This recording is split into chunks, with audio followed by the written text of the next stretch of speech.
Max Holloway versus Dustin Poirier 3 is a great fight, but let's be real, this isn't the same Max and Dustin that fought in 2019. So a while back they announced Max Holloway versus Dustin Poirier 3, and I'm not gonna lie, I was excited. I mean, it's Max and Dustin, you know, they're gonna go to war, and yeah, I get it, it's Dustin's last fight, the guy's a legend, so there's definitely emotion behind it, but the more I sat with it, I don't know, man, it just doesn't get me hyped like that. We've already seen the fight twice. Yeah, this fight can change, you know, Max just got knocked out cold by Poirier, and Dustin's coming off that loss from Islam. There's definitely some new layers there, you know. Dustin's got that last ride vibe going for him, and Max is trying to bounce back. But honestly, it just feels more like a real solid co-main event. Like, honestly, if we're talking about main event energy, I'd rather see something like Dricus du Plessis versus Khamzat Chimaev that feels fresh, unpredictable, like someone's getting broken in there. And then you throw the BMF title on top of it, and I don't know, it kind of leaves a weird taste in my mouth. Not because I hate the belt or anything, it just feels like we're dressing up a good fight to make even bigger than it really is. Now, don't get it twisted, I still think it's going to be a banger.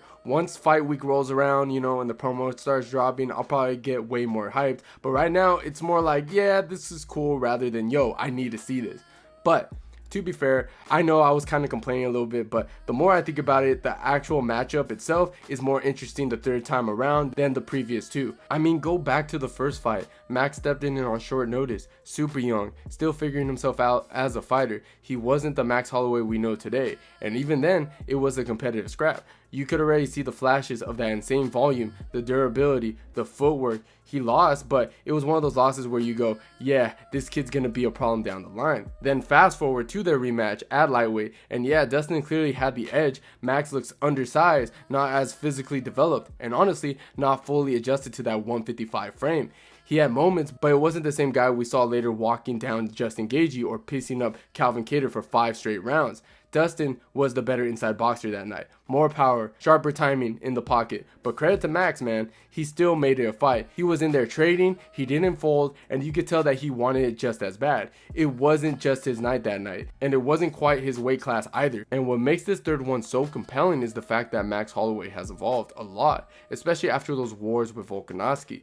Back then, Max was a volume brawler. Now he's more patient, sharp with his footwork, and picks his moments. He's not just throwing anymore, he's setting traps, and that's a problem for Dustin this time around because Dustin's a plotter. He likes to plant and bang in the pocket, but Max's movement could keep him chasing all night. And if that happens, Max starts piling up points and body work. He's got the cardio to take over late. You can see it in the way he fights now. He's more patient, more calculated. He's not just walking into the fire and throwing volume anymore. He's using footwork, picking his shots, showing way more maturity in there. That fight with Gaethje, that wasn't just chaos, it was controlled violence from Max Holloway. So yeah, maybe it doesn't feel like a blockbuster just yet, but stylistically, this could actually be the most technical and intriguing version of this matchup we've ever seen. So that's the big question, right? How does this fight go? How does the third fight actually play out now that Max is more reliant on footwork and precise striking instead of that volume brawling style that he used to lean on? Because this isn't the same Max that tried to go shot for shot with Dustin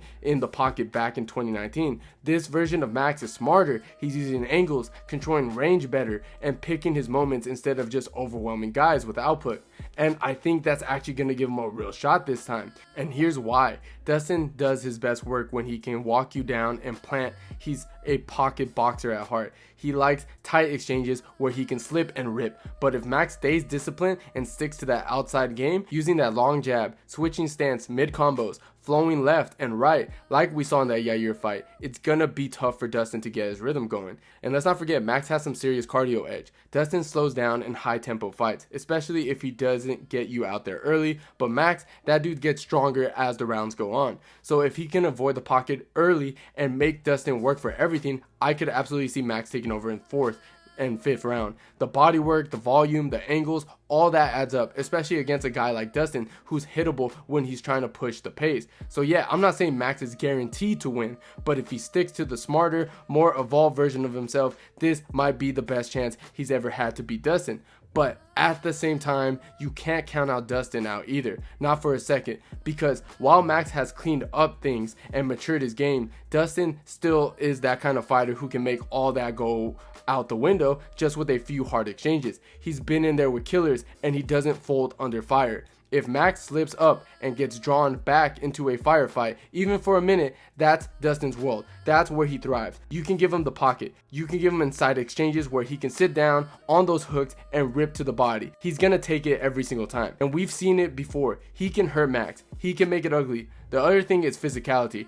Dustin is just a thicker, more natural lightweight. In the clinch, in the scrambles, in those moments where it's less about skill and more about grit, he's got the edge. And with that being his last fight, I don't care what version of Max shows up, Dustin is going to show up making it a war. However, one thing that can really cost Dustin in this fight, and it's something we've seen time and time again, is that he's a bit of a plotter. He likes to take the center, come forward, and set up shop. And yeah, when he's rolling and that pressure's nasty, he digs in, lets the combos fly, and he drags you into his kind of fight. But he's not exactly light on his feet. Dustin doesn't cut the cage particularly well. He follows you instead of corralling you, and that's a problem against a guy like Max, because Max Holloway, when he's on, is always moving, circling, angling off, switching stances, snapping that long range jab. That kind of mobility can make a guy like Dustin look flat-footed, stuck in neutral, while Max is out here painting with volume. And that's the thing. This isn't the same Max we saw back in their second fight. At 155 now, there's more sink to his punches. He's not just peppering with volume, he's landing with real weight behind those shots. The snap is there, but there's a bit more to bite now. Just look at that Poirier fight. Yeah, he lost, but even then, he was landing clean, making Poirier work every second. And of course, the Gaethje knockout speaks for itself. Perfect timing, clean power, and composed in chaos. He's not just a volume machine anymore. He's got real stopping threat in his hands. And when you make Dustin miss, that's when the shift happens. He gets tense, his rhythm breaks down. He throws less, starts second guessing. Meanwhile, Max just keeps touching you up. Head, body, head, again. And that gas tank, it doesn't dip. That old school Poirier walk you down trade style, it plays right into the hands of this more evolved Max. Now, don't get me wrong, Dustin can still win this fight. It forces Max into early pocket exchanges and lands clean. He can absolutely do damage. But in my opinion, Max has the blueprint now. Keep that fight moving, staying disciplined, and don't get drawn into a brawl too early. Make Dustin chase, because the more Dustin chases, the more Max gets the lead. And that's what really makes this version of Max dangerous. He doesn't fold under pressure. He bites down and fires back. We saw that in the Gaethje fight. He didn't shy away from chaos. He walked into it in his own terms. That's the difference. He knows when to play smart and when to turn it up. So yeah, even if Dustin does get him to the fence or close the distance, Max isn't going to panic. He'll angle it out, clinch up, stand and trade if he has to. He's not the same guy Dustin beat years ago. He's grown, more polished, more powerful, more layered. That's why I'm leaning Max. He doesn't have to brawl to win. But if he goes in there and he's ready for it, he can manage range, turn it into a dogfight, or pick his shots all night. That's the kind of versatility in a 5-round fight that matters. Dustin's still gonna crack, no questions about it. If Max gets careless and makes it into a war too early, things can get dicey. But this version of Max, he knows how to swim in chaos without sinking, and that's why this might be his moment in my opinion. And look, no matter how much we break this fight down, let's not act like it's gonna be easy for either guy. Max might be the one landing from range, mixing in jabs, with the kicks, controlling the pace, but Dustin is still Dustin. He's gonna find a way to crash the pocket and land some heavy, clean shots. He always does. You're not just gonna keep him off you the whole night, no matter how good your footwork is. That said, what I really like about Max in this matchup is his ability to shift gears. He's not just a volume guy anymore. He can manage distance, pick his shots, stay composed, but when it's time to turn up the pace and scrap, he can do that too. He's got that engine for 5 rounds, and he's now at 155. There's more sink into his punches. He's not just tagging guys, he's hurting them. And yeah, people love to bring up that Dustin's never lost back-to-back. That's a cool stat, but someone's got to break it, and I think Max is that guy. I think this version of Max, the one that knocked out Gaethje, the one that went to war with Poirier and still had his moments, that guy is different. He's smarter, more calculated, and just as gritty. Now, don't get me wrong, this is going to be a fight, a real one.